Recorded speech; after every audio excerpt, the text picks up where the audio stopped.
When I use word regulation, regulation what it means कि वहां पे कोई प्रोसेस चल रही है जो किसी चीज के अंडर कंट्रोल है, जिसको रेगुलेट किया जा सकता है। सिंपल सी बात यही है।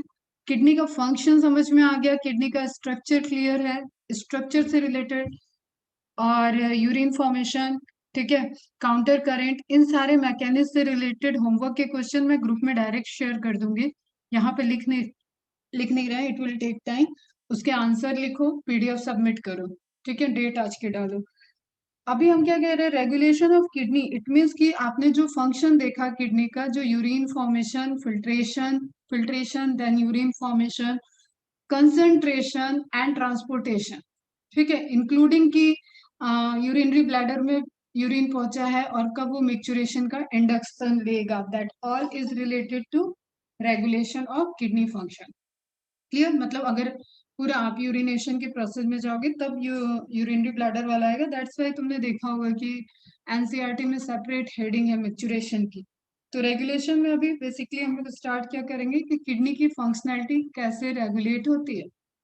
ऑलरेडी आई हैव इंक्लूडेड जक्स्टामेडुलरी वगैरह जब हम लोग पढ़ रहे थे, ग्लोमेरुलस सेल्स को देख रहे थे, मॉडिफाइड मैकुला डेंसा को देख रहे थे, तो हमने कुछ बात की है जिससे तुम्हें एक आइडिया है कि हाँ समथिंग इज हियर हैपनिंग, जो ये हाइड्रोस्टैटिक प्रेशर है।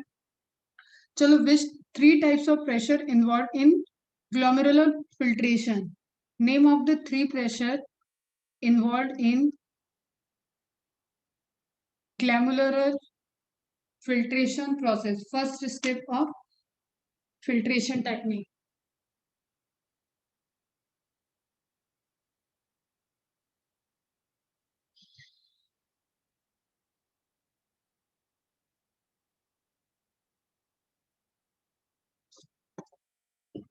फास्ट रिप्लाई करो।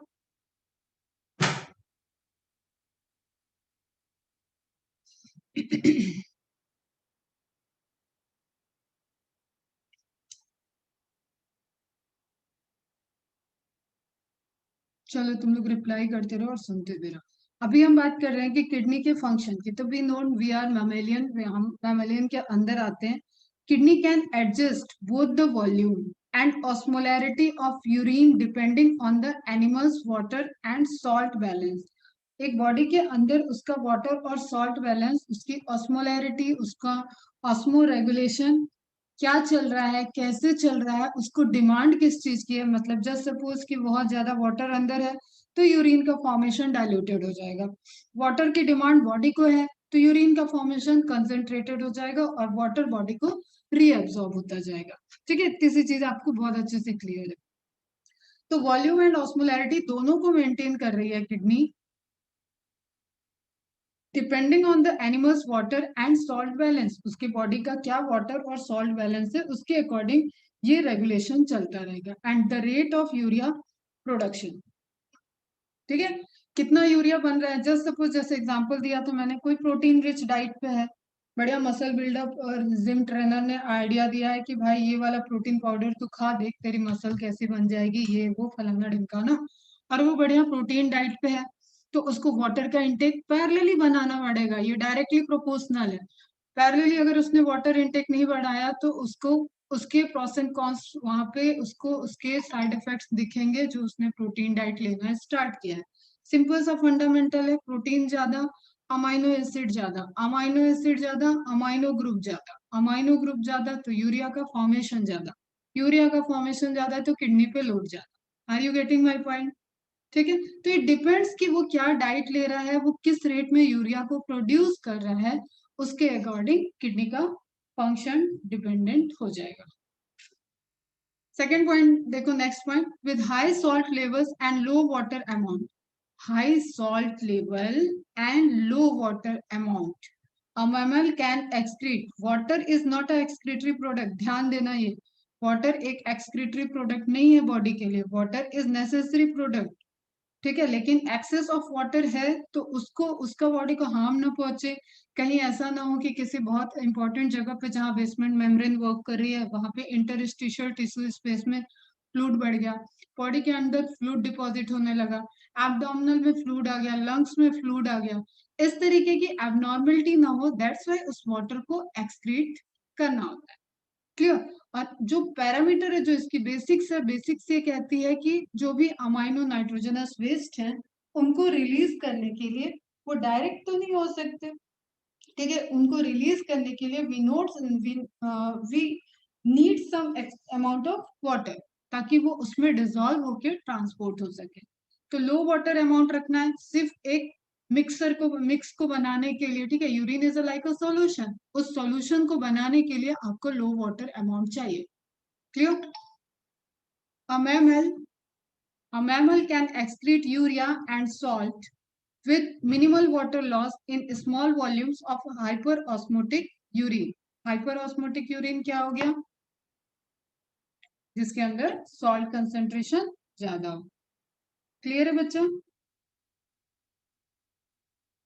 ओके, ठीक है।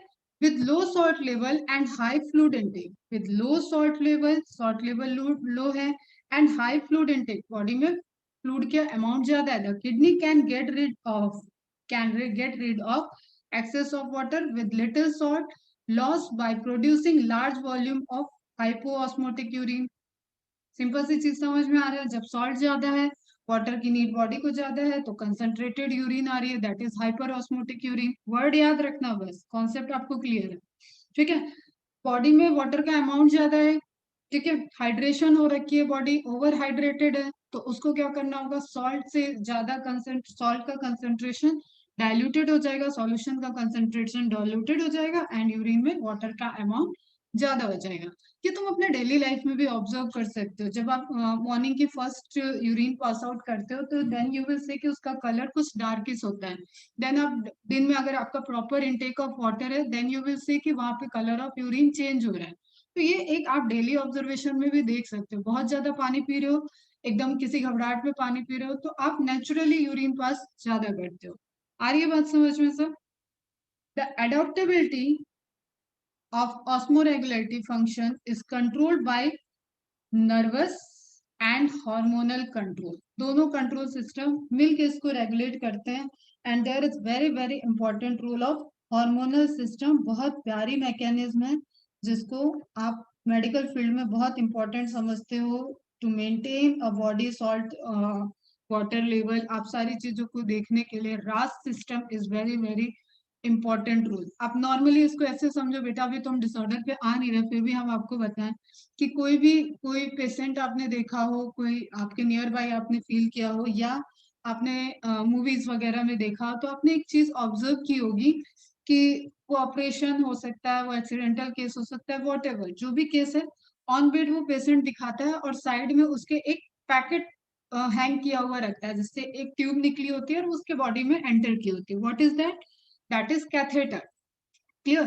कैथेटर की नीड क्यों है? क्योंकि वो अभी उठ के वॉशरूम नहीं जा सकता है, तो कैथेटर उसको लगा है। एंड आप कभी ऑब्जर्व करना, उस कैथेटर में वॉल्यूम लिखे होते हैं, मतलब ऐसे ही नहीं कि आपने कोई पैकेट लगा दिया और आप उसमें वेस्ट मटेरियल कलेक्ट कर रहे हो एंड देन उसको टाइम टू टाइम आते हैं वो जो भी स्टाफ रहते हैं हॉस्पिटल वाले, वो उसको क्लीन करते हैं, मतलब खाली करते रहते हैं।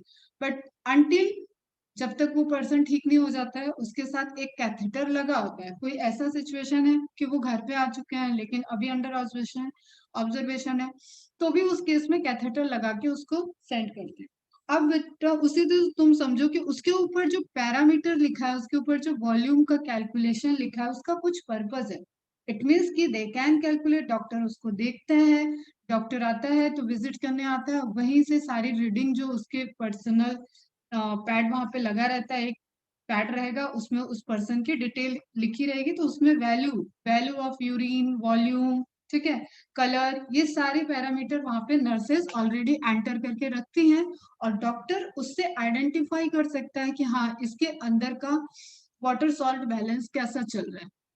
ठीक है, जैसे जो सपोज बहुत लाइट आएगा तो वो जो ड्रिप वगैरह सलाइन वगैरह लगी होगी वो उसका स्पीड स्लो करने का ऑर्डर देगा।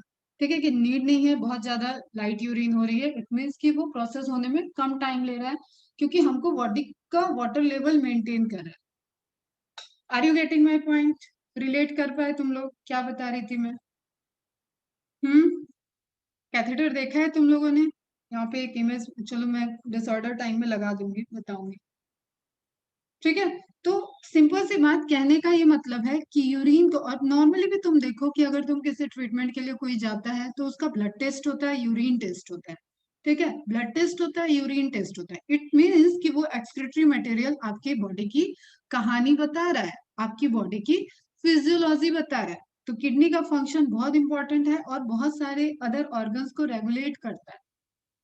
समझ में आई बात? Okay. With high salt levels and low water amount, a mammal can excrete urea and salt with minimal water loss, small volume, hyperosmotic, large volume, hypoosmotic. Adaptability of osmolarity regulation is controlled by nervous and hormonal control. ठीक है, nervous system के और endocrine system के control में ये process होगी। Is it clear बच्चा? ठीक, अब थोड़ा सा इंट्रोडक्टरी हुआ है, तो इंट्रोडक्टरी में अपन देख लेते हैं एनसीईआरटी क्या कह रही है, उसके बाद आएंगे आगे। The functioning of the kidney, the functioning of the kidneys is efficiently monitored and regulated by hormonal feedback mechanisms involving the hypothalamus. You know what is hypothalamus? Nervous system का पार्ट हो जाएगा, ठीक है। आपकी ग्लैंड जो master gland होती है उसको भी कंट्रोल करने का कंट्रोल जिसके पास होता है वो होता है हाइपोथैलेमस के पास, ठीक है। एंडोक्राइन सिस्टम का पार्ट हो जाएगा, ब्रेन में होता है। मास्टर ऑफ मास्टर ग्लैंड लिख लेना यहाँ पे, मास्टर ऑफ मास्टर ग्लैंड, शायद पहले भी कभी बताया होगा, master of master gland. Clear? यहाँ पे भी लिखोगे अंदर pituitary, pituitary gland you know body की मास्टर ग्लैंड है, उसका भी कंट्रोल किसके पास है? हाइपोथैलेमस के पास। JGA, juxtaglomerular apparatus, and to a certain extent the heart, heart भी रेगुलेट करता है, यू नो तुमने रिलेट किया था लास्ट में हार्ट के, हार्ट फेल्योर वाले कार्टून को याद करो, तो हार्ट से ही रेगुलेट हो रहा है ना, ब्लड प्रेशर रेगुलेट हो रहा है, ब्लड का फ्लो रेगुलेट हो रहा है, वहां पे डिपेंडेंट है कि किडनी को कितना ब्लड आएगा, ये सब वहां से स्ट्रोक वॉल्यूम, कार्डियक आउटपुट, इन सब चीजों पे डिपेंडेंट है। That's Y regulation of kidney function में हार्ट भी एक इंपॉर्टेंट रोल प्ले करता है। अगर ऑप्शन में आपको दे रहा है तो आप इसको डिनाई नहीं करोगे। क्लियर है? ठीक है। नाउ अब हमें पता है कि अगेन वही बात है, स्टिमुलस देन प्रोसेसर देन उसका आउटपुट जो भी आएगा एक्सेप्टर उसको एक्सेप्ट करेगा। तो स्टिमुलस से लेने के लिए there must be certain receptor. Clear? अब हम थोड़ा सा एक्स्ट्रा पहले देख लेते हैं, फिर एनसीईआरटी से मार्क करते हैं। ऑस्मो रेसेप्टर मतलब ऑस्मो रेगुलेटर की तरह वर्क करेंगे। क्लियर? चेंज चेक क्या करना है? बेसिकली उनको सॉल्ट चेक करना है कि क्या सॉल्ट प्रेजेंट है, वाटर कितना चाहिए, वाटर की नीड कितनी है, और जो जक्स्टाग्लोमेरुलर फिल्ट्रेशन रेट है क्या उसका प्रेशर मेंटेन है, क्या वो फिल्ट्रेशन जीएफआर वैल्यू करेक्ट चल रही है। GFR value up and down है तो उसको रेगुलेट करना पड़ेगा। क्लियर है बच्चों? तो अब हम यहाँ पे देखते हैं कि कुछ, एक तो यहाँ पे हमें अपरेटस को देखना है, दूसरा हार्मोन सिस्टम को देखना है, and thirdly we will see about the involvement of nervous system. ये इमेज पहले भी देखे हो जक्स्टाग्लोमेरुलर अपरेटस का, इसमें जो इंपॉर्टेंट रोल प्ले करता है वो एफरेंट आर्ट्रियोल के पास, एफरेंट आर्ट्रियोल के पास जो डीसीटी का पोर्शन टच है, जहाँ पे वो दोनों एडहेयर किए हुए हैं, वहां पे उनकी सेल में मॉडिफिकेशन होता है, and that modification towards the afferent arteriole forms juxtaglomerular cells which are responsible for secretion of renin, and that modification which takes place towards the DCT, DCT है ये afferent arteriole, यहाँ पे कोई modification जो हुआ है joining पे वो मैकुला डेंसा सेल है। Macula densa cell chemical receptor मतलब केमिकल को सेंस करती है, और ये जो आपका जीएफआर चल रहा है उसके प्रेशर को सेंस करेगा। तो ये वाला पोर्शन पहले भी देखा हुआ है, आज थोड़ा इसी का डिटेल देखते हैं। क्लियर है? तो जब आपसे पूछेगा juxtaglomerular apparatus, इट मीन्स कि it included both juxtaglomerular cell and macula densa. बहुत छोटा सा क्वेश्चन है जो गलत होता है, सिर्फ इट इंक्लूडेड juxtaglomerular cells या it involve in the function of to control the GFR, it regulate the GFR, ठीक है। It regulate the both GFR and sodium chloride, exchange of sodium chloride. Are you getting my point? ठीक है। जब apparatus word use होगा तो you have to include both JG cells and macula densa cell. दोनों cell की location clear है आपको, दोनों सेल की एक्टिविटी ध्यान से देखो। अब हमने तुम्हें कुछ रिसेप्टर्स ऑलरेडी बताए हुए हैं। अब आपको यहाँ देखना है कि जो blood flow, average blood flow हो रहा है ब्लड प्रेशर से and rate of filtrate formation, उसी को ये सेंस कर सकता है। क्लियर? उसी को ये सेंस कर सकता है ना, जिस जिस फ्लो से यहाँ हाइड्रोस्टैटिक प्रेशर मेंटेन है, उसको ये सेंस कर सकता है। And that positive hydrostatic pressure is responsible for the glomerulus filtration rate. किसी को कंफ्यूजन है इसमें? Any doubt? नहीं है ना? तो ये क्या कर रहा है कि ये सेंस कर लिया कि भाई जीएफआर रेट डाउन चल रहा है। क्यों कर लिया? क्योंकि वहां पे हाइड्रोस्टैटिक प्रेशर डाउन हो गया था। तो नाउ पॉइंट नोट करना है, regulate BP and rate of filtrate formation. Filtrate formation मतलब जीएफआर। What is GFR? कितना रहता है जीएफआर रेट? क्या है अपने बॉडी का, किडनी का जीएफआर रेट क्या है?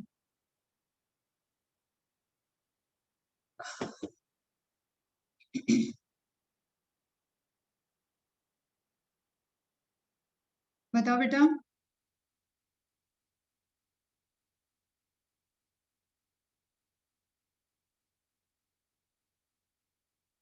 125 ml/minute, 180 लीटर पर डे। और कोई इंफॉर्मेशन बेटा?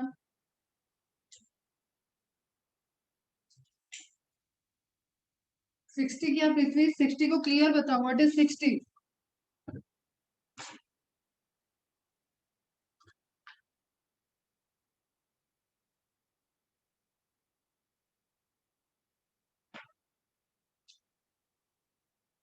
120 ml/minute, 125 ml/minute बेटा, 125 ml/minute एज पर एनसीईआरटी आपको याद रखना है, और 180 लीटर पर डे। 60 क्या? 60 कुछ नहीं होता। एनसीईआरटी की लाइन है बेटा, देखना हाईलाइट कराया था।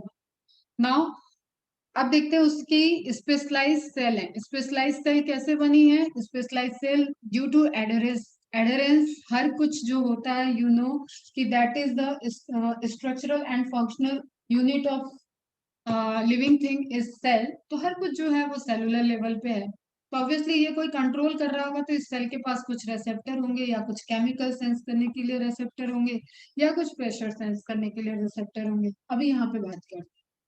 क्लियर? आप हर चैप्टर के एंड में देखते आ रहे हो कि टाइप्स ऑफ रिसेप्टर देख लो। तो जब आपको एक पूरा रिसेप्टर के बारे में एक दिन पढ़ना होगा, तो सिर्फ फोकस करना पूरी ह्यूमनोफिजियोलॉजी जब कंप्लीट हो जाएगी, then just focus on the receptor कि मैम ने कहाँ कहाँ रिसेप्टर बताए हैं, और क्या क्या वो किस तरीके की मैकेनिज्म को सेंस करते हैं, और वो कहाँ प्रेजेंट होते हैं। तो आपका एक बहुत रेंज ऑफ क्वेश्चन जो रिसेप्टर से आता है वो क्लियर हो जाएगा। चलो बैक आते हैं। तो जेजी सेल्स हैं, ये एफरेंट आर्ट्रियोल में प्रेजेंट है। Smooth muscles renin secreting granule, और ये सिक्रीशन क्या करेंगे? रेनिन का सिक्रीशन करते हैं, and renin in inactive form that is known as prorenin. Okay, and this is hormone. Again I repeat, repeatedly मैं इसको बताती रहूंगी, तो भी तुम देखना जब फुल क्वेश्चन होगा ना, उस दिन आओगे मेरे पास कि मैडम RENNIN करना था या RENIN करना था, भूल गया। ये हर साल की कहानी है। Renin and renin, this is enzyme, this is hormone. और इसका सिक्रीशन अभी गूगल करने जाओगे, इसको भी एंजाइम बोलेगा, इसलिए कतई करना मत। जो बता रहे हो वो नोट डाउन कर लेना। रेनिन का सिक्रीशन जो होता है वो किडनी में होता है, फॉर्मेशन किडनी में होता है, एंड इनएक्टिव फॉर्म में होता है, दैट इज प्रोरेन। अभी फ्लो चार्ट देंगे, वहां से नोट करना।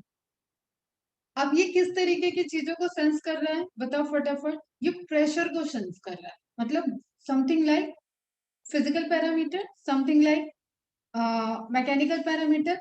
तो it is a kind of mechano receptor. ठीक है, जैसे आपको टर्म आया था बैरो रिसेप्टर, प्रेशर को सेंस करता है। तो बैरो receptor also type of, baro receptor is a type of, baroreceptor पहले पढ़ाया है ना। बैरो receptor is a type of mechano receptor. तो यहाँ पे ब्रॉडली लिखा हुआ है मैकेनो रिसेप्टर, कंफ्यूज नहीं होना है। प्रेशर को सेंस कर रहा है मतलब baroreceptor. Mechanoreceptor for blood pressure. Macula densa दूसरी जो सेल है, macula densa in renal tubule कहाँ पे है, डीसीटी में है, हम तो ये भी जानते हैं। कॉलमनर सेल्स हैं, types of cells columnar cells हैं। Chemoreceptors for changing sodium chloride concentration in filtrate. ठीक है, किसको सेंस कर रही है, केमिकल को सेंस कर रही है। कैसा रिसेप्टर हुआ, कैमो रिसेप्टर हुआ। किसको सेंस कर रहा है, प्रेशर को सेंस कर रहा है। कैसा रिसेप्टर हुआ, मैकेनो रिसेप्टर या बैरो रिसेप्टर हुआ। इज इट क्लियर, समझ में आया?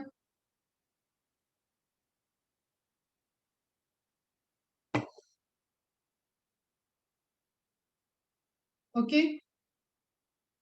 Very good. किसी को कोई डाउट? आगे बढ़ते हैं।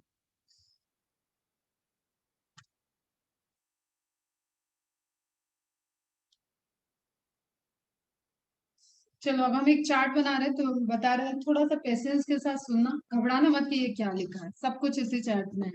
क्लियर, एकदम अटेंटिव होके। इससे पहले कोई डाउट है तो पूछ लो। अब भूल जाओ सारी बातें, क्या मैडम ने बोला, बस इतना याद रखो कि हाँ कुछ बोला, थोड़ा सा रेगुलेशन बता दिया। अब वो हार्मोन सिस्टम में ले जा रही है, दैट इज रास, रेनिन, एंजियोटेंसिन, एल्डोस्ट्रॉन सिस्टम। और आप देखोगे इस पूरे सिस्टम में आपकी बॉडी के कई पार्ट इन्वॉल्व हो गए, एंड पूरी मैकेनिज्म जो है वो रेगुलेटेड हुई। इसमें लंग्स भी आ जाएगा, इसमें हार्ट भी आ जाएगा, इसमें किडनी तो आ ही रही है, इसमें ब्रेन भी आएगा, सब कुछ आ जाएंगे आप। दैट्स वाई मैंने बोला रास सिस्टम प्रॉपरली वर्क करना एक पर्सन के लिए वेरी वेरी मच इम्पोर्टेंट है। अदरवाइज ये बहुत सी चीजें उटपटांग कराएगा बॉडी में रिलेटेड टू फ्लूइड। क्लियर? अभी मैंने आपको क्या बताया, इसको मैं हाफ ऑफ करने वाली थी बट शायद मैंने किया नहीं, वही मैं चेक कर रही हूँ। तो एकदम फोकस हो, विजिबल है ना तुम लोग को? मुझे क्लियरली विजिबल है, आई थिंक तुम लोग को भी दिख रहा होगा। विजिबिलिटी है क्लियर? नहीं तो टाइम दो, मैं इसको हाफ ऑफ क्रॉप कर दूं। विजिबल है ना? ठीक है, तो जब जहां बताएंगे उस जगह पे फोकस करना अच्छे बच्चों की तरह। अब रेनिन, रेनिन वर्क कर रहा है, रेनिन सुन लिया तुमने, और ये था प्रो रेनिन, बताएंगे रेनिन में कन्वर्ट हो गया है। रेनिन हार्मोन है तो कहाँ आ जाएगा, ब्लड फ्लो, ब्लड में आ जाएगा, मतलब ब्लड के पार्ट बन जाएगा।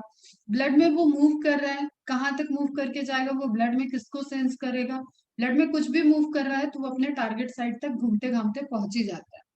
ठीक है, इसमें बहुत इंपॉर्टेंट रोल प्ले करता है। तो फिर क्या हो रहा है ब्लड में, लीवर सिक्रीट कर रहा है एंजियो, देखो आया एक ऑर्गन दूसरा, लीवर, लीवर सिक्रीट कर रहा है एंजियोटेंसिन को। और क्लियर रहेगा, इसको लिख लो एंजियोटेंसिनोजेन। और करके लिख लो, ये भी करेक्ट है क्योंकि फंक्शनल फॉर्म 1 और 2 में कन्वर्ट हो जाते हैं। एंजियो एंजियोटेंसिनोजेन ये लिख लोगे तो तुम वो जो एक आदत हो गई ना जेन वाली, ठीक है, काइमोट्रिप्सिनोजेन, पेप्सिनोजेन, तो वो वाली चीज तुम्हें ध्यान में रहेगी कि एंजियोटेंसिन जो है ये सिक्रीट हो रहा है लीवर में, लीवर में सिक्रीट हो रहा है, और ये इसको सेंस किया रेनिन ने, रेनिन इससे रिएक्ट करेगा, रेनिन इससे रिलेट करेगा, ठीक है, रिएक्ट करेगा तो इसको कन्वर्ट कर दिया इसके फंक्शनल फॉर्म में। पहला इनिशियल मतलब पार्शियली फंक्शनल जो आपको किडनी के लिए चाहिए वो ये नहीं है, तो इंटरमीडिएट फॉर्म में दैट इज एंजियोटेंसिन 1, इसको जन मत करना। Clear, that is angiotensin 1।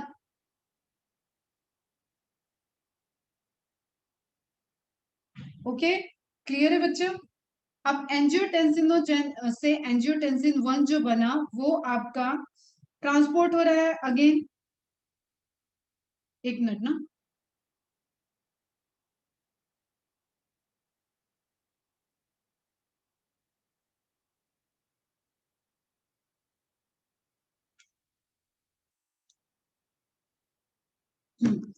हाँ सुनो, क्या कह रही थी मैं, एंजियोटेंसिन 1 ट्रांसपोर्ट हो रहा है, फिर से ये ब्लड में आ गया, ब्लड में आया तो इसको एक एसीई ग्रुप है, एसीई ग्रुप क्या होता है, इसका फुल फॉर्म लिखो, angiotensin converting enzyme, angiotensin converting enzyme.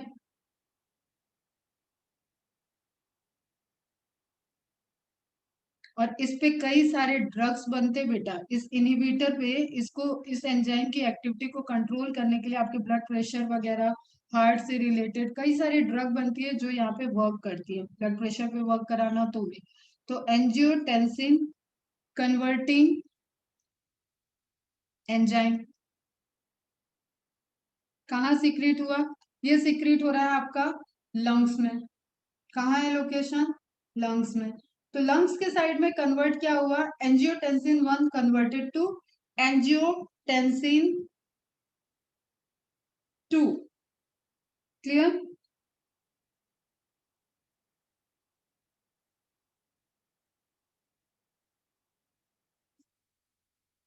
ठीक है बेटा, इतना समझ में आया? किडनी से चले थे हम, किडनी में था रेनिन, रेनिन आया, रेनिन वहीं पे मैच्योर हो गया था, प्रोरेनिन से रेनिन में फॉर्म हो गया।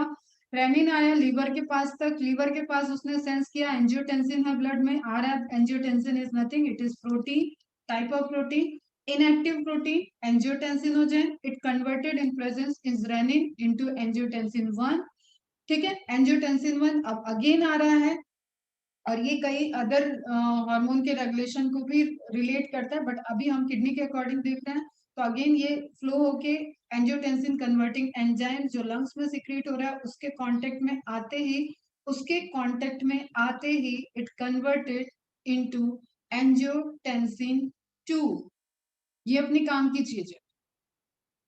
फ्लो चार्ट में इसका बताऊंगी, अभी आगे है सिंपल सा फ्लो चार्ट, बस सारी प्रोसेस एक चार्ट में है इसलिए इसको दिखा रहे हैं। पहले टफ पढ़ा रहे हैं, बाद में इजी दे देंगे। तो एंजियोटेंसिन 2 आ गया, अब ये कर रहा है मल्टी डायरेक्शन वर्क।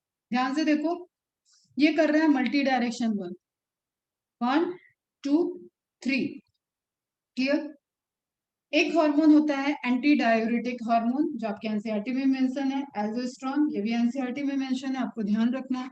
अब इस हार्मोन के अलावा देखो ये triggers release of other hormones, 1 भी करता है, 2 भी करता है, 2 तो डायरेक्ट रेगुलेट कर रहा है, अब ये एकदम फंक्शनल फॉर्म में आ चुका है। क्लियर? तो डायरेक्ट इफेक्ट इसने क्या किया समझो, यहीं पे है सारा अब game. causes artery to constrict and increase cardiac output। पहले ही फिनोमेना मैंने एक बताया है कि अगर आर्टरी की साइज को नैरो कर दे, आर्टरी की साइज को नैरो कर दे तो कार्डियक आउटपुट बढ़ जाएगा। ठीक है, डिमांड बढ़ जाएगी, फ्लो रुकेगा, मतलब सप्लाई रुक जाएगी, भले ही वो ब्लड प्रेशर आपका कंप्लीट रहेगा तो कार्डियक आउटपुट बढ़ जाएगा क्योंकि वहां से डिमांड आपकी बढ़ रही है, that's why cardiac output increase है, resulting in an increase in blood pressure. और जो वो कॉन्स्ट्रक्ट किया है उससे जो वो ब्लड का फ्लो बढ़ा है उससे क्या होगा बेटा? ब्लड प्रेशर हाई हो जाएगा, मतलब बढ़ेगा, इंक्रीज करेगा। तो blood pressure and blood volume increase कर गया, इसके लिए ये डायरेक्ट अफेक्ट कर रहा है। इट मीन्स कि हार्ट के जो रिसेप्टर्स हैं उसको ये सेंस कर रहा है, वो इसको सेंस कर रहा है। Is it clear?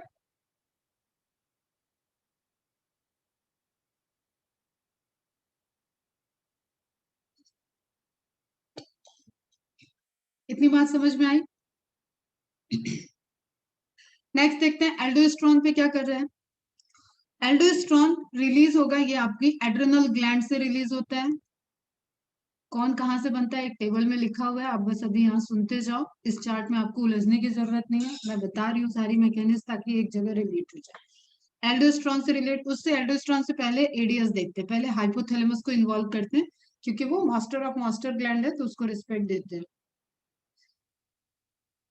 ओके कोई बात नहीं बेटा, रिकॉर्डिंग देख लें। तो एंजियोटेंसिन वर्क किया एडीएस पे, एडीएस डायरेक्ट पूछा जाता है, भयंकर इंपॉर्टेंट है, बहुत बार पूछा गया है। ठीक है, anti diuretic hormone, anti diuretic hormone, simple, अभी इतना याद रखो, लिख लेना बाद। मीडिएट्स, एंटी डायूरेटिक हार्मोन कहाँ से रिलीज हो रहा है, देखो यहाँ पे दिया हुआ है, is made in the hypothalamus and release by the posterior pituitary.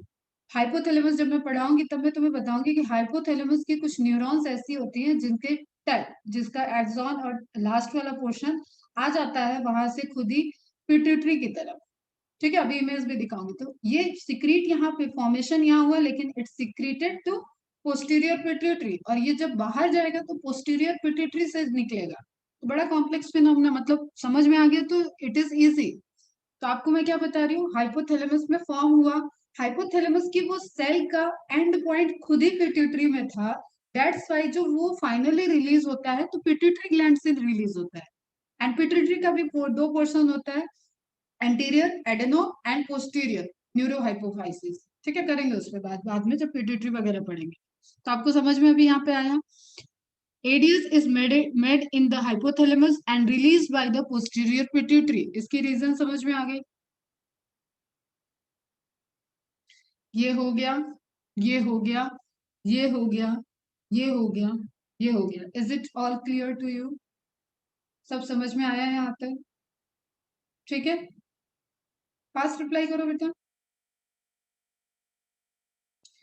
अब देखो हम यहाँ पे फोकस कर रहे हैं, हम फिर से सारी चीजें डिलीट कर रहे हैं और focus on ADH, focus on ADH. ADH की सिंथेसिस किसने रेगुलेट रेगुलेट की? एक्टिव एंजियोटेंसिन ने रेगुलेट की। किससे सिक्रीट करवाया? पोस्टीरियर पिट्यूटरी से। किससे फॉर्म कराया? हाइपोथैलेमस से। एकदम ध्यान से सुनो जो बता रहे हैं। एडीएच क्या करेगा? Mediates इंजर्शन of aquaporin. आपको पता है ना, एक्वापोरिन वो प्रोटीन चैनल है, वो प्रोटीन चैनल है जो वाटर के ट्रांसपोर्टेशन को बढ़ाएंगे। क्लियर? जहां से वाटर ट्रांसपोर्ट हो सके। इसका मतलब डायूरेसिस इज द कंडीशन जब वाटर की डिमांड बॉडी में चाहिए होती है, वाटर बहुत ज्यादा यूरिन में पास हो रहा है, दैट इज डायूरेसिस। आएंगे उस पर भी। तो अभी वाटर बहुत और रीअब्सॉर्ब करना है, बॉडी को वापस रिक्लेम करना है, तो उसने क्या किया, क्योंकि वो फ्लो तो वहीं से हो रहा है, इस तरीके से फ्लो हो जा रहा है, तो इसी ड्यूरेशन में उसने यहाँ पे एक्वापोरिन्स के अमाउंट बढ़ा दिए। एक्वापोरिन्स के अमाउंट बढ़ा दिए तो वाटर का रीअब्सॉर्प्शन बढ़ जाएगा। किस पोर्शन में? Into nephron collecting duct cells. जो कलेक्टिंग डक्ट की सेल है वहां पे रीअब्सॉर्प्शन को बढ़ा दिया। As a result, more water is reabsorbed into the blood। अब आपको लोकेशन क्लियर है, कलेक्टिंग डक्ट समझ में आता है, तो एवरीथिंग इज क्लियर। ठीक, और क्या कर रहे हैं अब? एडीएच रेनिन सिक्रीट हुआ था कहाँ? किडनी से। किडनी से चल के हम हाइपोथैलेमस से सिक्रीट करा के, और फिर हम देख रहे हैं कि हाइपोथैलेमस से जो हार्मोन बना वो आके किडनी के हर नेफ्रॉन की डीसीटी और कलेक्टिंग डक्ट वाले पोर्शन में वर्क करेगी। क्लियर है? ठीक है बच्चों। Increase sodium reabsorption in the medulla of the kidney. अब आपने देखा मेडुलरी रीजन में पिरामिड्स प्रेजेंट है, पिरामिड्स के अंदर डीसीटी प्रेजेंट है, डीसीटी के ज्वाइनिंग एफरेंट आर्टरी से है, वहां पे आपने देखा कि मेडुला डेंसा प्रेजेंट है। उसी मेडुला डेंसा ने सेंस किया NaCl का अमाउंट। जब भी आपको वाटर का अमाउंट बढ़ाना हो, सिंपल सोडियम को ट्रांसपोर्ट करा दो। सोडियम जब भी ट्रांसपोर्ट होता है तो वाटर के साथ ट्रांसपोर्ट होता है, मतलब एक जनरल तुम लिख सकते हो कहीं पे, एकदम एक्यूरेट फैक्ट नहीं है। एक सोडियम जा रहा है तो अप्रोक्सीमेटली 8 to 10 वाटर मॉलिक्यूल को वो अपने साथ ले जाएगा। अपने समझ के लिए लिख सकते। Is it clear? तो सोडियम का रीअब्सॉर्प्शन बढ़ा मतलब वाटर का रीअब्सॉर्प्शन बढ़ा, तो दोनों मोड ऑफ रीअब्सॉर्प्शन आपको यहाँ पे एडीएच ने कंट्रोल कर लिया। इट मीन्स कि एडीएच आके वर्क किस पे किया है? मैकुला डेंसा पे। और मैकुला डेंसा भी मैकुला डेंसा पे वर्क नहीं किया है, डीसीटी पे एंड कलेक्टिंग डक्ट पे वर्क करेगा। डीसीटी सोडियम का रीअब्सॉर्प्शन बढ़ा देगा, वाटर का रीअब्सॉर्प्शन कलेक्टिंग डक्ट मेनली बढ़ाता है। अगर दोनों में से एक चूज करना है तो कलेक्टिंग डक्ट। एडीएस करें कट।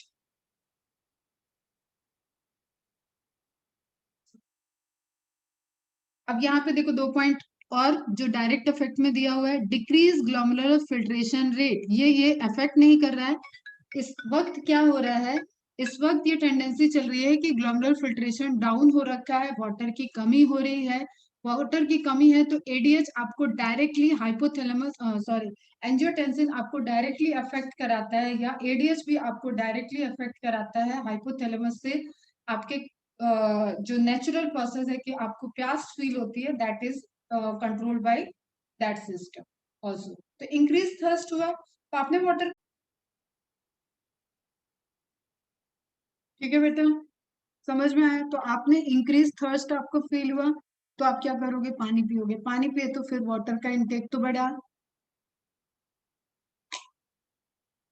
तो आप यहाँ पे समझ सकते हो वाटर के इंटेक को हम पानी पी के भी बढ़ा रहे हैं। और एडीएच मतलब एंटी डायूरेटिक हार्मोन। अभी आते हैं उसके फुल फॉर्म पे और सारा फंक्शन आपको टेबल में लिखा हो। ठीक है। एक हार्मोन है जो हाइपोथैलेमस में फॉर्म होता है, पिट्यूटरी ग्लैंड से सीक्रेट होता है and work on the kidney function. चलो अभी देखो, एडीएच क्लियर हो गया, ये क्लियर है, ये पॉइंट्स क्लियर है, ये सब आप ध्यान से देखो। तो ये क्या कर रहे हैं, वाटर के रीअब्जॉर्प्शन के, वाटर के लेवल को बढ़ा रहे हैं। ये डायरेक्टली अगर आपको पानी पी के बढ़ाना है तो भी वर्क कर रहा है।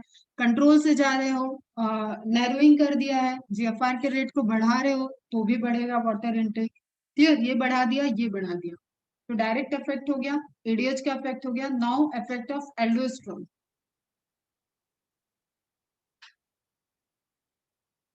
Direct effect again.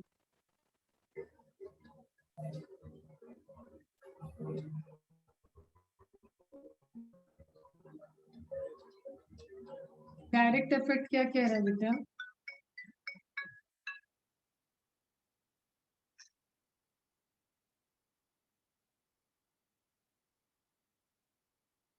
Direct effect क्या कह रहा है बेटा, कि आपका जो एंजियोटेंसिन 2 आपने फंक्शनल बना दिया, वो खुद क्या काम कर रहा है, वो है डायरेक्ट इफेक्ट। वो किसी के थ्रू काम कर रहा है, वो है इनडायरेक्ट इफेक्ट। इनडायरेक्ट इफेक्ट में आपने देखा एल्डोस्टेरोन और एडीएस। जो वो डायरेक्ट कर रहा है, that is the cause of arteries to constrict and increase cardiac output. Cardiac output बढ़ रहा है मतलब ब्लड का वॉल्यूम बढ़ रहा है। ठीक है, ब्लड का सप्लाई बढ़ रहा है आपके बॉडी में। जब भी ब्लड का सप्लाई बढ़ेगा तो उसमें से आपको पता है एक मेजर पोर्शन आपकी किडनी की तरफ जा रहा है। इट मीन्स की फिल्ट्रेशन रेट इंक्रीज हो गया, और काम ही वही है कि फिल्ट्रेशन रेट इंक्रीज करना है। जब फिल्ट्रेट ज्यादा बनेगा तो उसमें से वाटर का रीअब्जॉर्प्शन ज्यादा होगा। क्लियर। ब्लड प्रेशर बढ़ा या हाइड्रोस्टैटिक प्रेशर बढ़ा तो उससे फिल्ट्रेशन रेट आपको पता है कि बढ़ जाएगा। Clear. Decrease glomerular filtration rate, normally जो है डिक्रीज है जीएफआर, उससे वाटर रिटेंशन है, वाटर की रिटेंशन है तो उसको कंप्लीट करने के लिए it also induces the thirst, आपको प्यास लग रही है ऐसा फीलिंग वो सेंटर आपको कराएगा। जीएफआर लो होगा तो ब्लड सप्लाई लो होगा, हाँ बेटा, तभी तो ब्लड सप्लाई को बढ़ा दिया। ब्लड सप्लाई को बढ़ा रहे हैं, अभी हम आते हैं चार्ट पे और आएंगे ना क्लियर वाले, अभी अलग अलग बता रहे फिर एक साथ बताएंगे। ब्लड सप्लाई को बढ़ाने के कई रीजन है। या तो आप आर्टरी को नैरो कर दो, ठीक है, या तो आप बीपी बढ़ा दो, बीपी बढ़ाने के लिए आप कार्डियक आउटपुट बढ़ा दो, वेंट्रिकल कॉन्ट्रेक्शन बढ़ा दो। तो ये सारे फैक्टर्स एक साथ वर्क करेंगे और रिजल्ट इन ब्लड प्रेशर बढ़ जाएगा, ब्लड की सप्लाई बढ़ जाएगी। चलो अब एल्डोस्टेरोन देखें, कॉजेज नेफ्रॉन देखें आगे, मतलब ब्लड सप्लाई हाई किया और at the same time GFR low किया, नहीं जीएफआर लो था, उसको जक्स्टा मेडुलर एपरेटस ने सेंस किया, जक्स्टा मेडुलरी सेल्स ने रेनिन को रिलीज किया, रेनिन ने एंजियोटेंसिन को कन्वर्ट किया, एंजियोटेंसिन 2 तक कन्वर्जन गया। अब वो प्रोसेस हो रहा है, ऑलरेडी लो था, लो को सेंस किया आपका ये एपरेटस जो था, it senses the low blood pressure, GFR count low था, उसी के अपोजिट में उसको बढ़ाने के लिए अब ये मैकेनिज्म चल रही है। ठीक है, आगे सुनो, एल्डोस्टेरोन पे आओ। एल्डोस्टेरोन सिक्रीट कहाँ से हो रहा है, एड्रिनल ग्लैंड से। क्या करेगा, इस पे भी एंजियोटेंसिन 2 एड्रिनल ग्लैंड के, एड्रिनल ग्लैंड का अगेन कॉन्सेप्ट वही है बेटा, it is cortical and nephron. Cortex होता है, नेफ्रॉन मेडुला होता है, sorry, cortex and medulla. Medullary region से नेफ्रिन एपिनेफ्रिन जो आपने देखा था उस दिन ना, 3F हार्मोन मैंने बताया था, वो मेडुलरी रीजन से सिक्रीट होते हैं। एंड एल्डोस्टेरोन हार्मोन जो है वो कॉर्टिकल एड्रिनल ग्लैंड से सिक्रीट होता है। तो ये सब आपको अलग से एक चैप्टर है पूरा हार्मोन, तो इसमें अभी बहुत ज्यादा परेशान नहीं होना है, बस जब रिलेट करा रहे हैं तो उस चीज को समझो। तो एंजियोटेंसिन के रिसेप्टर, एंजियोटेंसिन 2 के रिसेप्टर एड्रिनल के कॉर्टेक्स एरिया में है, उसको ब्लड की सप्लाई गई, ब्लड की सप्लाई गई, उस ब्लड में एंजियोटेंसिन 2 है, उसने रिसेप्टर से बाइंड किया, अंदर की न्यूक्लियर मैकेनिज्म अफेक्ट हुई, डीएनए ने एल्डोस्टेरोन का फॉर्मेशन करवा दिया, सेम आपका सेंट्रल डॉग्मा के through. MRNA protein synthesis, Golgi में मैचुरेशन, और जो रिजल्टेंट आपका बना है hormone that is aldosterone. Aldosterone release होके बाहर आ गया फिर से ब्लड में, क्योंकि हार्मोन है। ठीक है, क्या कर रहा है, बहुत इंपॉर्टेंट है, एल्डोस्टेरोन जो मैकुला डेंसा ने सेंस किया था उसके रिस्पेक्ट में वर्क कर रहा है। causes nephron distal tubule to reabsorb more sodium and water. क्या कह रहा है? Distal tubule to reabsorb more sodium and water which increases blood volume. एकदम कंफ्यूज नहीं होना है, ठीक है? सिंपल सी बात है. हमें वाटर में, हमें जो बॉडी में चाहिए वो वाटर का वॉल्यूम चाहिए, और हम केमिकल रिसेप्टर के थ्रू हम ये भी देख रहे हैं कि वहां पे वो NaCl को भी सेंस कर रहा है. तो उसने क्या किया? वाटर के इनटेक के लिए सोडियम का एब्जॉर्प्शन बढ़ा दिया. और मैंने अभी अभी बताया सोडियम एब्जॉर्ब होगा तो वाटर के साथ वाटर को अपने साथ साथ लेके जाएगा. ठीक है, तो ये मार्क कर लो, इंपॉर्टेंट है. ठीक है, यहाँ पे भी इंक्रीज सोडियम एब्जॉर्प्शन हो रहा है. दोनों आ गया तो किसको प्रायोरिटी देनी है? इसको देनी है. इसका स्पेसिफिक है सोडियम एब्जॉर्प्शन, इसका स्पेसिफिक है वाटर रीअब्जॉर्प्शन. और कभी वाटर और सोडियम अलग अलग नहीं जा रहे हैं, वो पैरेलली हो रहे हैं. ठीक है, that's why you have to very clear concept बेटा, यहाँ से गलती नहीं होनी चाहिए. तो ये तीनों क्या कर दिए? बढ़ा दिए डायरेक्ट रिस्पॉन्स से, एडीएच रिस्पॉन्स से एंड एल्डोस्टेरोन रिस्पॉन्स से. इसी में आ गया आपका रा. ठीक है, ऐसे तो सिस्टम है. Renin, angiotensin, aldosterone system. ये सिस्टम क्लियर है? अब आपको मैंने हमेशा पढ़ाया है कि कोई चीज रेगुलेट हो रही है तो उसकी फीडबैक मैकेनिज्म भी होनी चाहिए. देखते आ रहे हो आप हमेशा. इट मीन्स कि जो चीजें यहाँ पे बढ़ी है, नॉर्मल सप्लाई वाटर की मेंटेन हो गई है, तो इसको रोकना भी है. समझ रहे हो मेरी बात को? इसको रोकना भी होगा ना, कंटिन्यू तो ये नहीं चल सकता है. ठीक है, बताओ हाँ या ना. तो इसको रोकने के लिए आपके पास क्या आता है? एंटी नाइट्रियोटिक फैक्टर या पेप्टाइड आप बोलते हो, उसको बोलते हैं. ये करता है रेगुलेट. इट मीन्स कि जो अभी आप प्रोसेस देख रहे थे वेसल कॉन्स्ट्रिक्शन का, आपने वेसल को ब्लड वेसल को कॉन्स्ट्रिक्ट कर दिया, उसके अपोजिट ये क्या करेगा? वेसल को डायलेट कर देगा. कहाँ पे लोकेट होगा? हार्ट में होगा. हार्ट में रोकेट होगा तो ये भी प्रेशर को सेंस कर सकता है, और ये लेवल को सेंस कर रहा है कि हाँ वाटर का लेवल अब बराबर है. Now we have to moderate it. इसको मॉडरेट करना है और इसको डायलेट कर देना है. और जैसे ही जो आर्टरी इस साइज की थी उसको थोड़ा सा साइज उसका वाइडर हुआ, आपका सेम फंडामेंटल है. डायमीटर उसको ज्यादा मिल रहा है, ब्लड फ्लो डाउन हो जाएगा. Is it clear? समझ में आ गया बच्चा? वो हो जाता है आपका ANP.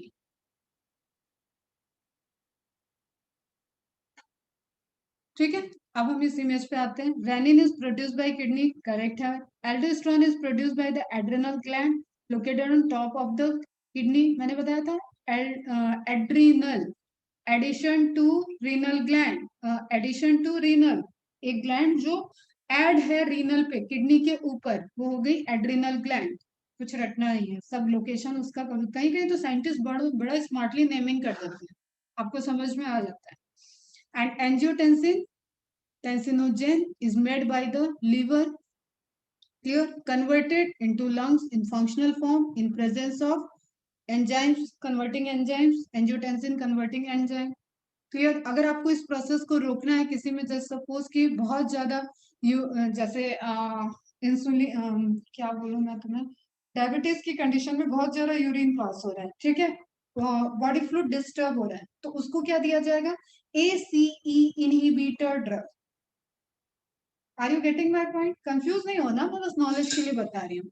एंजियोटेंसिन कन्वर्टिंग एंजाइम को इनहिबिट कर दे, उस रिएक्शन को, इस रिएक्शन को रोक देगा. अगर ये इस पे इनहिबिटर ड्रग आ गया तो इनहिबिटर ड्रग का साइट है, क्या हो गया?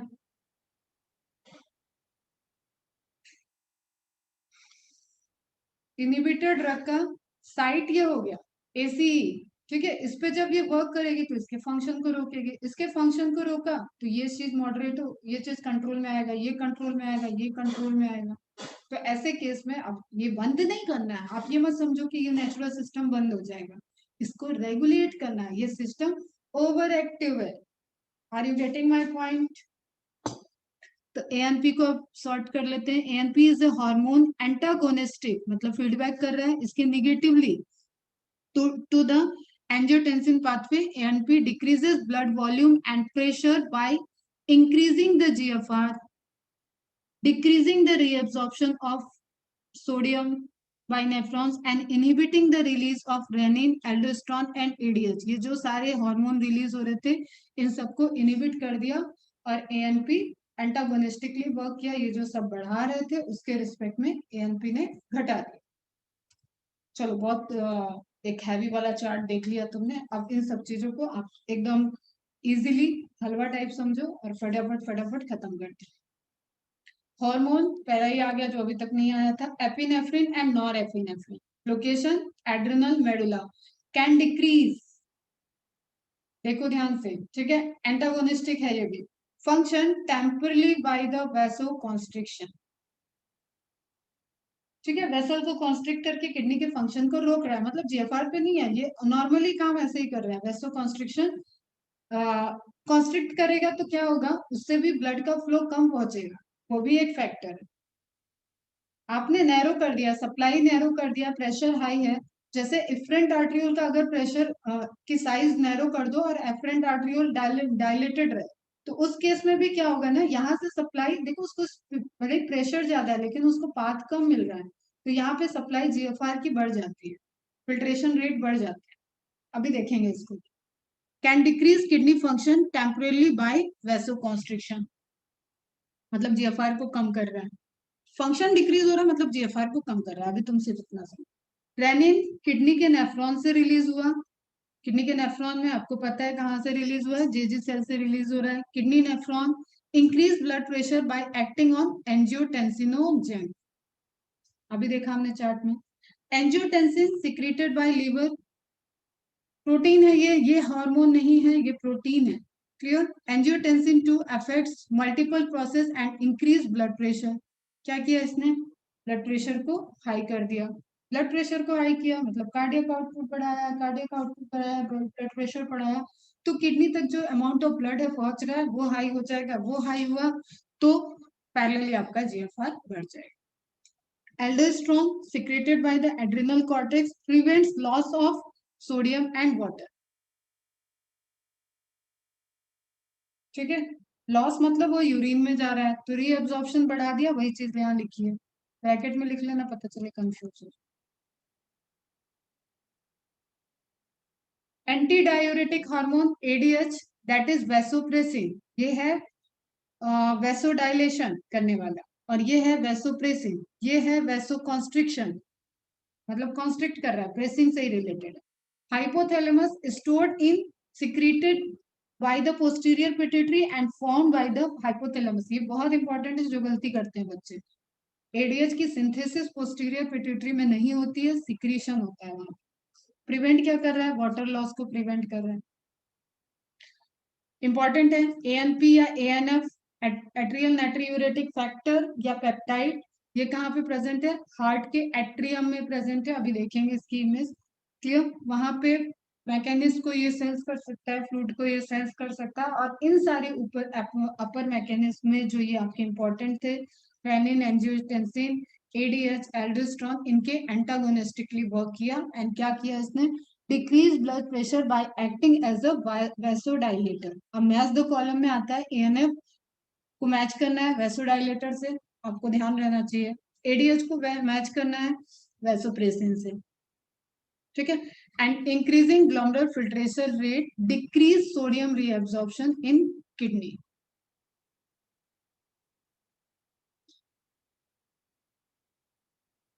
रीअब्जॉर्प्शन को रोकेगा एंड यूरिया का यूरिन का फॉर्मेशन बढ़ा देगा। देखो इसमें कंफ्यूज मत होना, जीएफआर रेट को ये भी बढ़ा रहा है। जीएफआर रेट हर केस में बढ़ सकता है ना बेटा, जब आपको यूरिन का फॉर्मेशन ज्यादा करना है, मतलब वाटर ज्यादा है, यूरिन का फॉर्मेशन इंक्रीज करना है, तो भी तो आपको जीएफआर बढ़ाना होगा। समझ रहे हो। तो मेन आप वेसोप्रेसिन और वेसोकॉन्स्ट्रिक्शन वाली चीज याद रखो, वेसोडाइलेशन की चीज याद रखो, और जो एंटागोनिस्टिकली अफेक्ट हो रहा है कब उसको नॉर्मल करना है। जीएफआर आपको दोनों केस में मिलेगा। अगर आपको यूरिन का फॉर्मेशन बढ़ाना है, वाटर को बहुत ज्यादा बॉडी से बाहर करना है, तो भी जीएफआर बढ़ाना पड़ेगा, तो ब्लड वहां पे सप्लाई ज्यादा जाएगी। कॉमन है, कुछ चीजें कॉमन है, ठीक है, लेकिन रीअब्सॉर्प्शन उसमें नहीं बढ़ेगा। यूरिन में वाटर का कंसेंट्रेशन बढ़ रहा है, ठीक। और रास सिस्टम में क्या बढ़ रहा है, एब्जॉर्प्शन ऑफ वाटर बढ़ रहा है। Is it clear?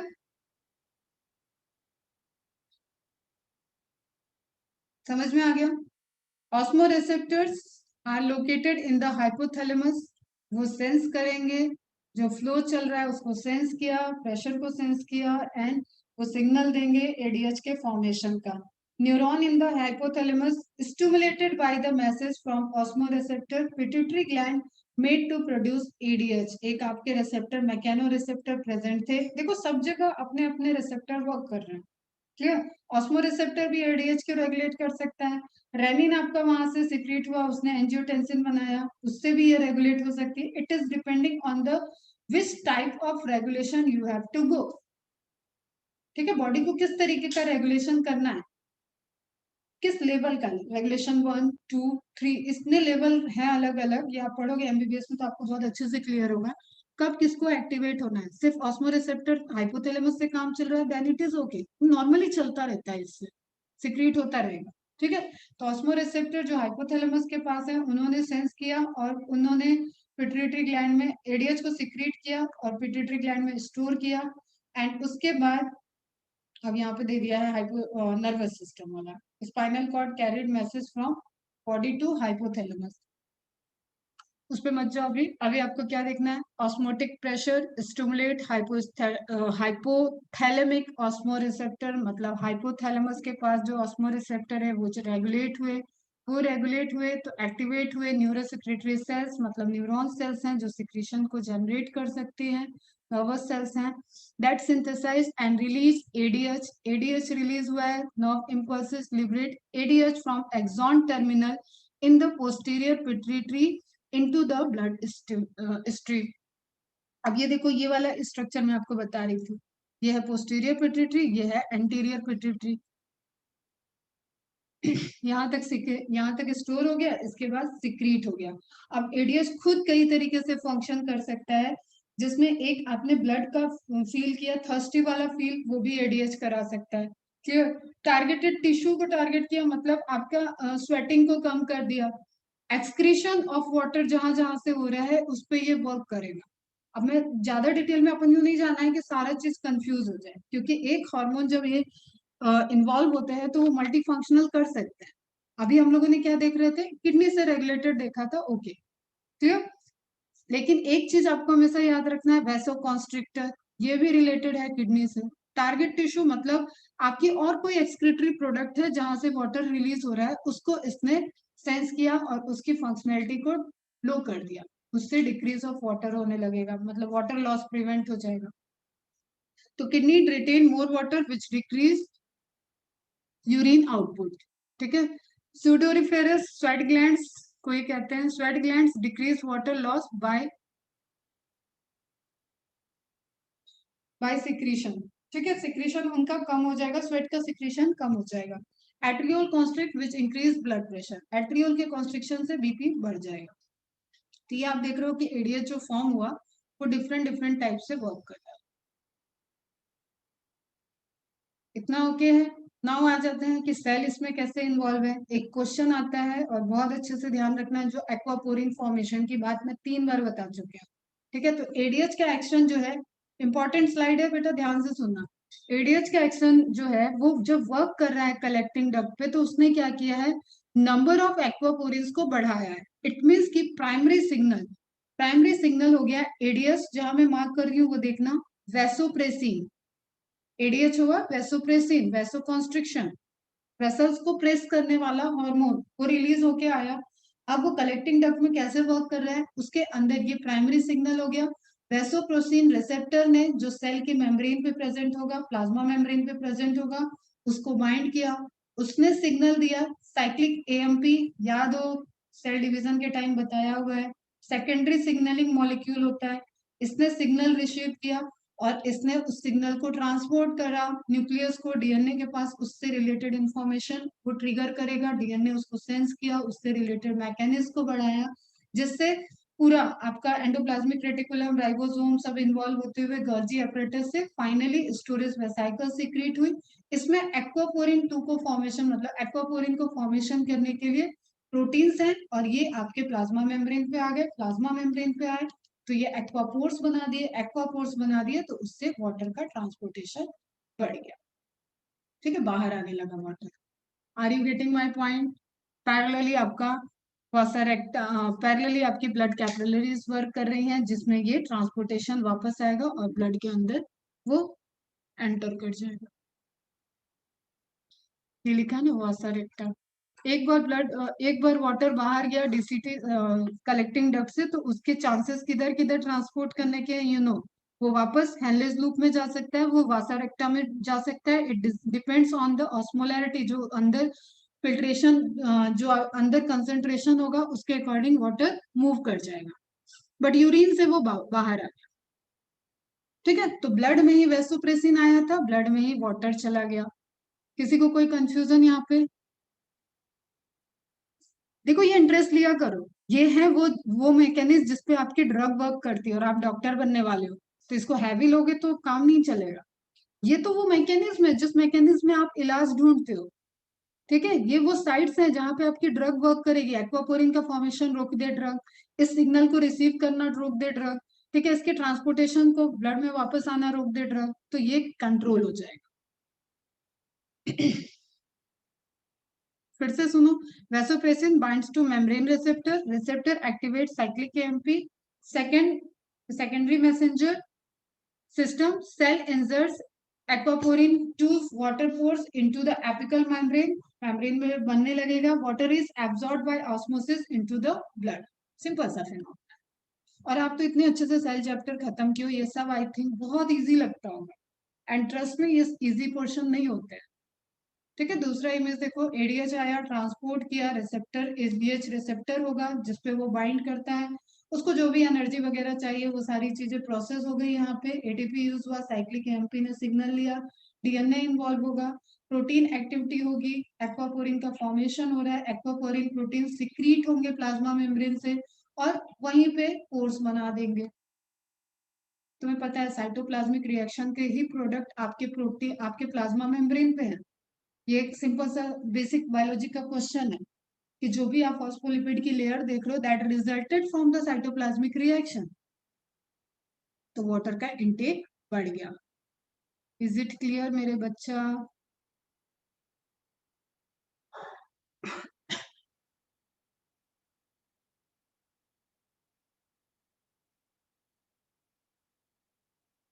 Very good.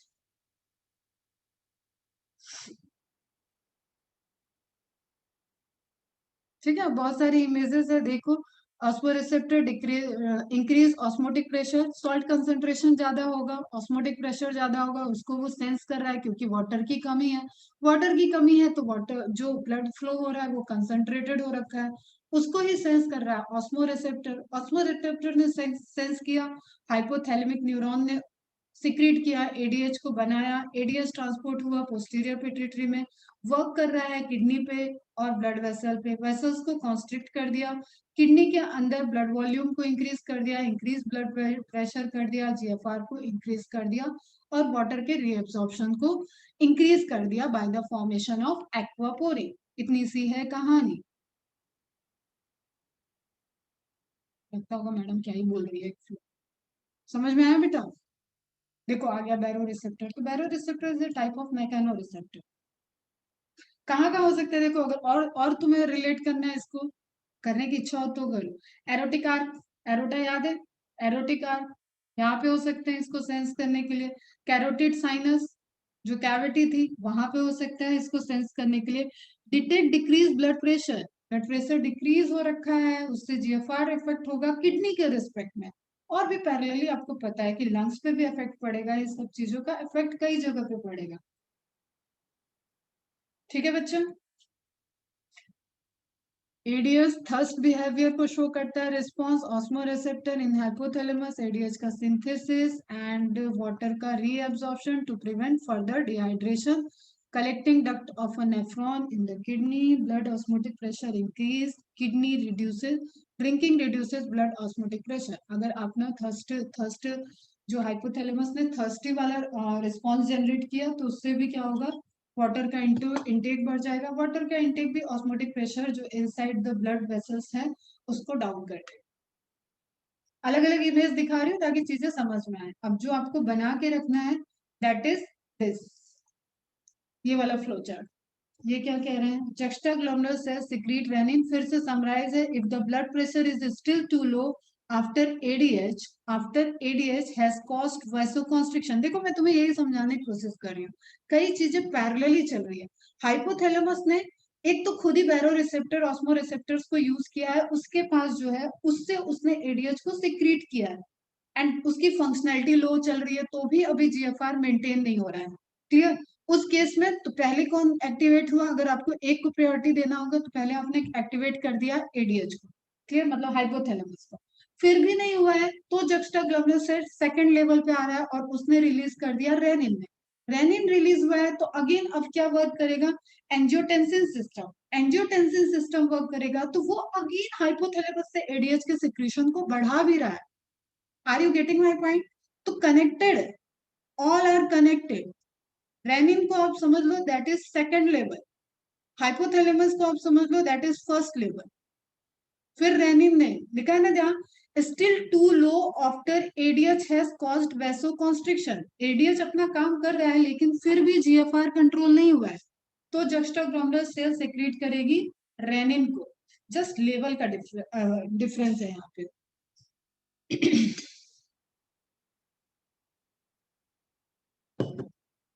Renin causes more sodium to be reabsorbed and water follows, so blood volume increases, so blood pressure increases. Clear है बच्चों? ये स्ट्रक्चर बहुत इंपॉर्टेंट है, ध्यान रखो। अब ये टेबल देख लो, प्रोरेनिन कन्वर्टेड टू रेनिन, कहाँ, किडनी में। कौन से सेल इन्वॉल्व है, जुक्स्टाग्लोमेरुलर सेल इन्वॉल्व है। Clear. Angiotensinogen secreted by liver, it is inactive form, it is again inactive form। ये पार्शियली इंटरमीडिएट है, सब समझ के बेटा हम फास्ट करा रहे, पार्शियल इंटरमीडिएट है। इट फंक्शनली टोटली फंक्शन, अगर इसमें आपको हायरार्की देना है तो एंजियोटेंसिन 2 है। आपने देखा मल्टी डायरेक्शनल फंक्शन है, यहाँ पे आप देख रहे हो कि angiotensin receptor, angiotensin receptor multiple पे है। क्लियर। वो आपका एड्रिनल कॉर्टेक्स से लेके एल्डोस्ट्रॉन से लेके हाइपोथैलेमस से लेके और कुछ चीजें डायरेक्ट भी एंजियोटेंसिन करा रहा है, थर्स्टी फील करा रहा है, ये सारी जो मैकेनिज्म चल रही है तो वहां उन हर एवरी लोकेशन पे जहां पे एंजियोटेंसिन 2 वर्क कर रहा है वहां पे होंगे एंजियोटेंसिन 2 के receptor. Clear. As a resultant इसने क्या किया, increase blood pressure and sodium retention. Angiotensin converting enzyme यहाँ पे वर्क करेगा, कहाँ, कन्वर्टिंग में। किससे प्रोड्यूस होता है, लंग से प्रोड्यूस होता है। क्लियर। कन्वर्जन कहाँ होता है एंजियोटेंसिन 1 का एंजियोटेंसिन 2 में। ये एंजाइम क्योंकि लंग्स में प्रोड्यूस हो रहा है तो ये कन्वर्जन भी, इसका लोकेशन भी लंग्स होगा। Is it clear? हाँ, ये सब जीएफआर को नॉर्मल करने के लिए है, लेवल 1 लेवल 2। ठीक। अब देख लो इसमें इन्वॉल्वमेंट, मैंने बोला बहुत मल्टीपल फंक्शन है बेटा, लंग्स भी इन्वॉल्व हो रहे हैं, किडनी, लीवर, सभी इन्वॉल्व हो रहे हैं। Angiotensinogen, angiotensin 1, angiotensin 2। लंग से क्या आया, एसी आया है यहाँ पे, और किडनी से क्या आ रहा था, रेनिन आ रहा था, उसके बाद यहाँ रेनिन आया है। एसी भी कुछ अमाउंट में किडनी से रिलेट हो रिलीज होता है, बट आप ये तब तक मेंशन नहीं करना जब तक आपसे पूछा ना जाए। क्लियर है बच्चा? फिर किडनी पे भी इसका इम्पैक्ट पड़ रहा है, पोस्टीरियर पिट्यूटरी पे इम्पैक्ट पड़ा, वेस्कुलर स्मूथ मसल, जो ब्लड वेसल में आपने स्मूथ मसल की लेयर देखी है वहां पे भी इसमें इम्पैक्ट पड़ा है, हाइपोथैलेमस पे भी इम्पैक्ट पड़ रहा है एंड एड्रिनल कॉर्टेक्स पे भी इम्पैक्ट पड़ा। क्लियर? ठीक है। अब ये हम फिर से एक बार नहीं बोल रहे हैं, सब आपको समझ में आ चुका है। आप देखना, इसको शांति से पढ़ना, फिर कोई कंफ्यूजन हो तो आप हमसे पूछना।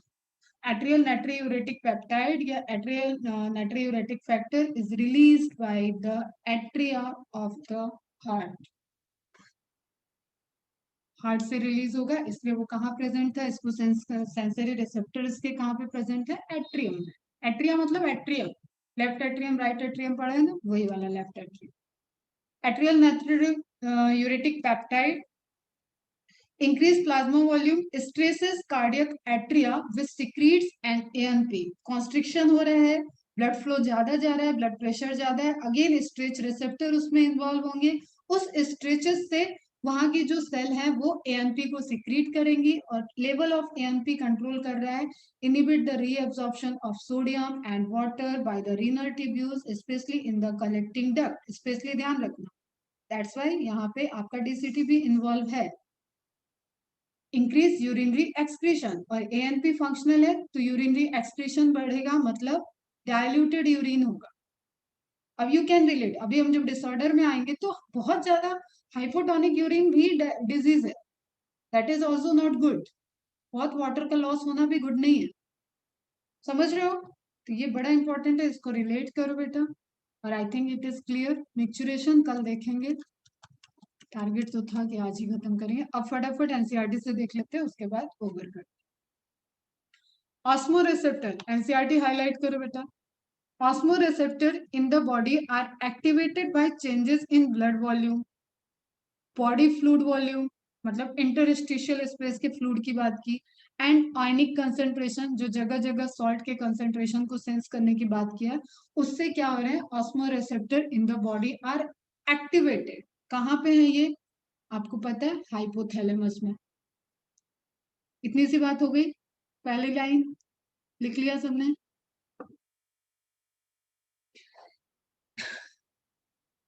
An excessive loss of fluid from the body can activate these receptor. Excessive loss of fluid मतलब बॉडी को वाटर की कमी हो रही है, लॉस ज्यादा चल रहा है, which stimulate the hypothalamus। आगे अगले लाइन में ऑस्मोरिसेप्टर कहाँ होंगे, हाइपोथैलेमस में होंगे। क्या सेंस किया है इन्होंने, एक्सेसिव बॉडी फ्लूइड का जो लॉस हो रहा है, दैट्स वाई फ्लूइड कम हो गया है, जो ब्लड वेसल्स है उसमें फ्लूइड कम है, इंटरस्टिशियल स्पेस में फ्लूइड कम है, तो पूरी बॉडी उसको सेंस करेगी कि फ्लूइड को बढ़ा।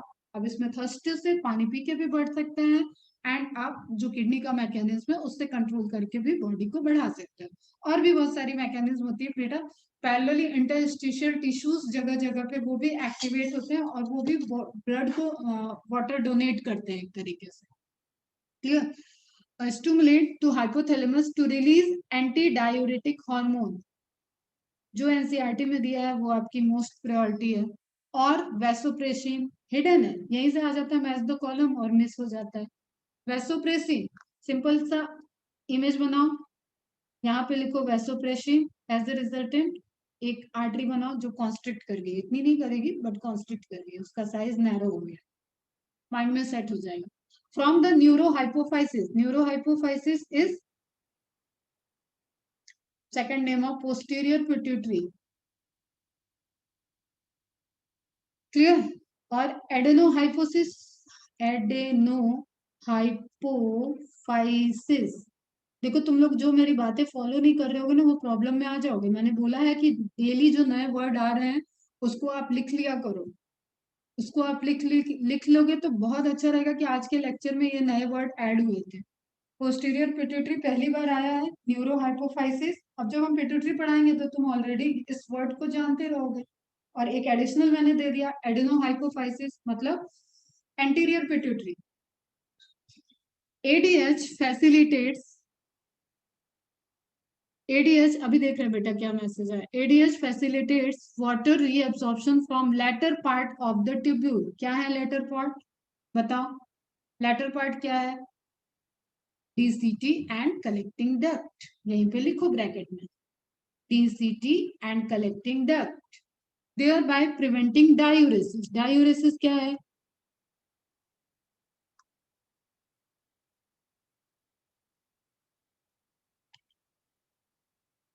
ठीक है, वाटर का अमाउंट ज्यादा है यूरिन में। And increase in body fluid volume, सब डिक्रीज हो गया तो बॉडी फ्लूइड वॉल्यूम इंक्रीज हो गया, can switch off the osmoreceptor and suppress the ADH release to complete the feedback. ADH, अब यहां से देखो और आगे क्या लिखा है, ADH can also affect the kidney function by its constrictory effect on blood vessels. किसको कॉन्स्ट्रिक्ट करेगा, यहाँ हिडन है, लिख लो, इफरेंट आर्टरियोल को, ठीक है, मतलब इधर से ब्लड जा रहा है, बीच में ब्लड फिल्टर हो रहा है एंड इधर से ब्लड निकल रहा है, इसको अगर कॉन्स्ट्रेट कर दिया तो यहाँ से इसके फ्लो होने का रेट कम हो जाएगा। अब तुम इसको क्या कंफ्यूज हो जाते हो कि मैम ब्लड प्रेशर तो ज्यादा है तो जाएगा नहीं, अमाउंट ऑफ ब्लड देखो, कभी भी इसका अमाउंट ऑफ ब्लड तो इसी ड्यूरेशन इसी एरिया से जा रहा है ना। ठीक है, एक ऐसे समझो कि आपको दरवाजा है, एक सिंगल डोर है, उससे आपको बाहर निकलना है और आप 50 स्टूडेंट हो, तो आप यहाँ से निकलने के लिए आप लाइन लगा के निकलो। लेकिन अगर वहीं पे 2 दरवाजे कर दिए या दरवाजा चौड़ा है तो आप यहाँ से ज्यादा निकल सकते, वो वाला फंडामेंटल है, दोनों अलग अलग फंडामेंटल्स है। This cause an increase in blood pressure, efferent arterial को कंस्ट्रिक्ट किया तो एफरेंट आर्टेरियल तो ऑलरेडी वर्क कर रहा है, इससे भी क्या होगा, जो बीच में फिल्ट्रेशन रेट है वो बढ़ेगा, ब्लड प्रेशर बढ़ जाएगा। An increase in blood pressure can increase the glomerular blood flow and thereby GFR. Related है, फाइनली आपका जीएफआर ही आपको बढ़ाना था, वो बढ़ गया। The JGA plays a complex regulatory role. A fall in blood flow, blood pressure, GFR, can activate the JG cell. A fall को underline कर लेना, JG cell to relieve renin, which converts angiotensinogen in blood to angiotensin 1 and further to angiotensin 2. Angiotensin 2 being a powerful vasoconstrictor. Highlight this. सब highlight ही करना है, पूरी process है, और इसी का फ्लो चार्ट आप बनाओगे। Increase the glomerular blood pressure and thereby GFR. Finally GFR बढ़ गया। Angiotensin 2 also activates the adrenal cortex to release aldosterone. Aldosterone causes reabsorption of sodium and water from the distal part of the tubule, DCT. This also leads to an increase in blood pressure. ये भी क्या कर रहा है, blood pressure को बढ़ाएगा और GFR को बढ़ा देगा। This complex mechanism is generally known as renin-angiotensin aldosterone system या RAM, जो आपको लिखा है ये भी आप ध्यान में रखो। An increase in blood flow to the atria of the heart can cause the release of atrial natriuretic factor ANF, which can cause vasodilation. पहले vasoconstrictor हुआ था तो उसके रिवर्स में क्या करना पड़ेगा, vasodilation, dilation of blood vessels, and thereby decrease the blood pressure. ANF mechanism therefore act as a check on the renin-angiotensin mechanism. ये हो गया कंप्लीट, और आई थिंक समझ में आया होगा। अब पूछो जो पूछना। मैम ये सब जीएफआर बैक टू नॉर्मल करने के लिए ना, हाँ मैम स्टार्टिंग में रेनिन जेजीए ही कर रहा है, बट अगर फिर भी जीएफआर नॉर्मल नहीं हुआ तो फिर से रेनिन सिक्रीट होता है, राइट। रेनिन सिक्रीट होता रहेगा जब तक जीएफआर नहीं होगा, जीएफआर कंट्रोल नहीं होगा। ठीक है, और कुछ मनाली समझ में आया? क्या पूछना चाह रही हो? वो क्वेश्चन जो मुझे समझ में आ रहा है, रेनिन का सिक्रीशन से रिलेट, रेनिन रेगुलेट ही हो रहा है, जस्टाग्लोमेरुलर सेल्स जब सेंस कर रही है कि लेवल प्रेशर लो हो रहा है, जीएफआर डाउन चल रहा है, तभी रेनिन रिलीज हो रहा है। तो सब यहाँ से अच्छे से रिवाइज कर लेना, इसको नोट डाउन कर लेना, फ्लो चार्ट्स बना लेना, ये वाला फ्लो चार्ट बनाना, बाकी सब नहीं। बाकी आप एकदम ये टेबल बना के रखोगे, ये टेबल इंपॉर्टेंट है, ये टेबल ड्रॉ कर लेना। ज्यादा नोट्स बनाने की जरूरत नहीं है, बाकी सब आपको समझाने के लिए। Is it clear? चलो फिर भी कुछ लगे तो कल पूछना, मोस्ट वेलकम है, और कंप्लीट करो, इससे रिलेटेड एमसीक्यूज को भी सॉल्व करो। गुड डे, टाटा, बाय बाय, वेरी गुड बच्चों, हैव अ नाइस डे।